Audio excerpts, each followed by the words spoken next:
someone else. I don't need anyone, I'll do it all by myself.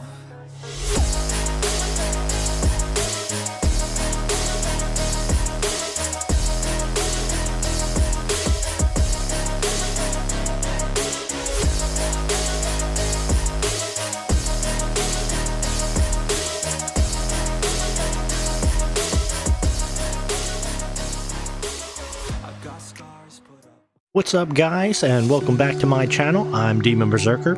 Today we're going to be taking a look at my sniper build in Back 4 Blood. The main benefit of sniping is that it specializes in extremely high single target damage and hits like a truck. So with that being said, our main targets are going to be mutations and bosses. Snipers also have awesome range, so distance is no limiting factor. If a mutation like a wretch is trying to puke on us and run away, no amount of distance is going to save them. We also have so much DPS that we can kill almost anything between 1 and 2 shots depending on if you hit a weak point or not. Our goal is to pile on as much damage cards as we can and combine that with a very high reload speed, which for snipers affects how fast we can rechamber our bullets, therefore affecting how fast we can put bullets downrange and increase our kill speed even further. This is how we are even able to kill monstrous ogres and breakers relatively quickly as well. So let's get to it and break down the build. So the first card up we have is Admin Reload. When you stow your weapon, it reloads. So although we have our main sniper weapon to deal with bosses and mutations, we're also going to be relying on our secondary gun for more regular zombies and hordes. This card allows us to seamlessly transition from shooting one weapon right into firing our second and back to the first without ever having to stop or waste time reloading.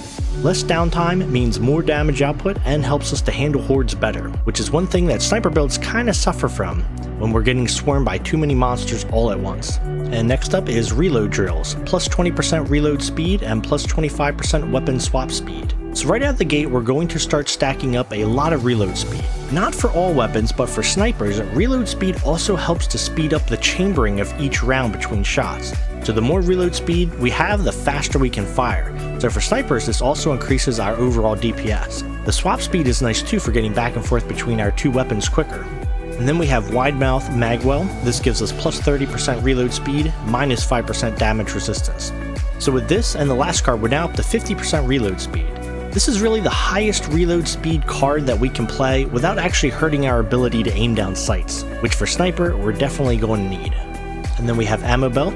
This adds plus 50% ammo capacity and plus 15% reload speed. Snipers have a really low max ammo capacity, so we definitely need the help from this card to try and get that up. And it adds more reload speed as well to help increase our sniper firing rate even further.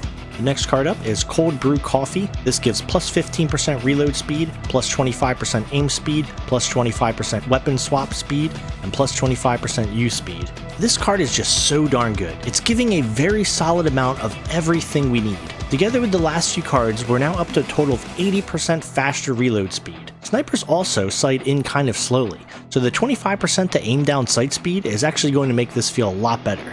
We're also now up to plus 50% weapon swap speed, so going to our sidearms will be even faster as well. And the use speed also helps to hasten any action that would require us to hold down a button while that bar fills up across the screen, such as using wall kits, opening crates, and even rezzing up allies that go down. And then we have High Vision Sights. This adds plus 30% aim speed, plus 15% move speed while aiming down sight, and plus 15% move speed while firing. Together with the last card, we're now up to 55% more aim down sight speed, which helps to give us a much snappier, quicker aiming. And sometimes you just need to sort of quick scope a mob that comes out of nowhere, so it's really helpful for that. Although we usually want to remain still for more precise weak spot shooting, the move speed occasionally does come in handy too for things like wretches, where you're trying to strafe out of acid but still trying to land a shot at the same time, or if you're trading shots with a stinger who is also firing back at you. You can sort of dodge around them while shooting back and fake out their spits a bit easier. Next card up is Silver Bullets. This adds plus 10% bullet damage and plus 15% effective bullet range. Now that we got all the cards that increase our reload speed and give us increases to gun function efficiency out of the way, now it's time to focus on building up some damage. We're mainly after the first part of this, because snipers already have great range on them already, although the extra range can be helpful for our secondary weapons. The 8th card we have up is Large Caliber Rounds. This adds plus 7.5% bullet damage and plus 200% bullet penetration. Now, together with the last card, we're up to a total of 17.5% bullet damage. We also get a sizable chunk to our bullet penetration as well, so especially with how powerful our snipers are going to be, this is going to really allow them to pierce through many enemies at once, sometimes even take out 2 mutations with a single bullet. Next up is Patient Hunter. Every 0.75 seconds you aim down sights increases your bullet damage by 10%, up to 3 stacks.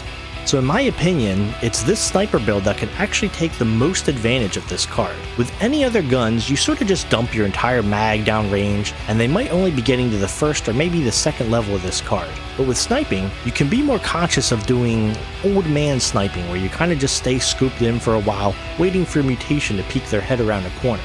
Or if you're shooting at like a boss like an ogre for example, don't zoom out after every bullet.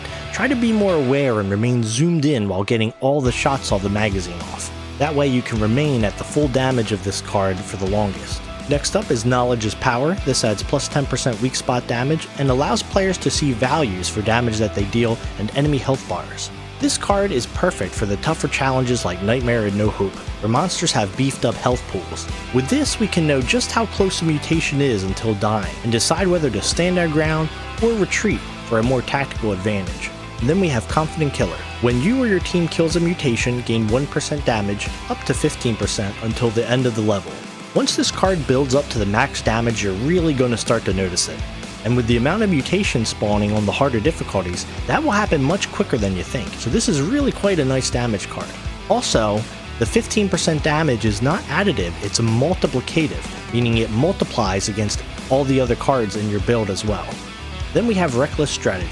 This adds plus 30% weak spot damage, minus 5% damage resistance. So almost all mutations, with exception of maybe the Reeker, have big red weak spots on them that you can shoot for bonus damage to them. On Tallboys and Crushers, you can see the weak spot on the shoulder of the opposite arm that they are attacking with, and bosses like Ogres and Breakers have much larger, even easier to shoot weak spots on them. It's definitely worth aiming for these if we want to do as much damage as possible, and this card just further enhances that damage even more. And then we have Hyper Focus. This gives plus 50% weak point damage, minus 40% to move speed while shooting or melee attacking. So by stacking this card with Reckless Strategy and Knowledge is Power, we're now up to 90% bonus weak point damage.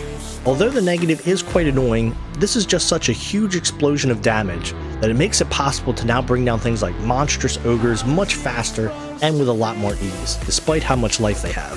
Then we have Stock Pouch. This gives plus 30% sniper ammo capacity and plus 10% damage with sniper rifles. So the 10% damage alone is already very nice, but then you combine that with 30% more sniper ammo capacity, and this just makes this card even more awesome. With Ammo Belt earlier, we're now up to plus 80% more sniper ammo, which helps prevent us from running out during the level, and helps combat snipers' notoriously low max ammo capacity. And then finally, we have Glass Cannon. This adds plus 25% damage, minus 30% health. So this is just the icing on the cake to finish off with as much damage as possible. With this card, we can absolutely just nuke down and delete mobs like it's nobody's business. If you're playing on No Hope with a dedicated group to protect you while you hunt specials, then this is your best option. However, if you're on Nightmare or lower with randoms, it may actually be in your best interest to play something else here. Some other good options will be Ridden Slayer to stack on even more weak point damage, or even something like Front Sight Focus for a bit less weak point damage, but it also includes some other nice gun utility bonuses. Or possibly even On Your Mark to assist the team with hordes and restore a portion of our ammo, especially if there is more than one player sniping. So yeah guys, do give this build a try if you're interested in sniping. It works best if you have a melee character on your team to help protect you from hordes and deal with the regular zombies. Our best aim with this build is to just hang in the back, mostly focus down the harder mutations before they can get to our team, and to take out bosses, because we're the best ones suited for the job. So that's it for this video. Thanks for watching, and don't forget to like and subscribe, and click the notification bell for updates on my latest videos. Thank you to everyone who made it to the end. I love you all so much, and I'll catch you guys in the next video.